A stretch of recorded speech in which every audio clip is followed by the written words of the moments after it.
যে civic volunteer, আপনি বলুন তো সিভিক ভলেন্টিয়ার গাড়িটা পায় কি করে? আচ্ছা অফিসার ইনচার্জ না, আমরা তো চাকরি করেছি ভাই, হয় না? সিভিক পুলিশকে কেন গাড়ি দেবো আমি? যদি দেই তাহলে মধ্যে একজন সাব ইন্সপেক্টর থাকবে, একজন এসআই থাকবে।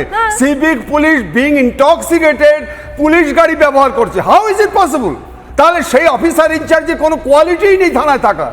এই যে অভ্র একটা কথা বলেছে যে আমি জানতাম না এতটা, 30,000 কনস্টেবল ভ্যাকেন্সি। তাহলে ইন এক্সচেঞ্জ অফ দিস কনস্টেবলের বেতন আপনি জানেন 25-30,000 রুপিস। এখানে যদি আমি 9,000 টাকা কাজ করতে পারি তাহলে এই টাকাটা আমি বিভিন্ন জায়গায় খরচ করবো। ম্যাডাম আরেকটা আপনাকে বলছি, আপনাদের একটু জেনে রাখা দরকার, সরকারি কর্মচারী at the time of discharging duties যদি কোনো কেস কাজ সেটা আজকে কিন্তু পারমিশন দিতে হবে, কিন্তু আজকে civic police should not be treated as সরকারি কর্মচারী। অতএব এই ক্ষেত্রে তার অ্যারেস্ট করা, তার একদম সাধারণ মানুষের মতো তার অ্যারেস্টে কেস হয়।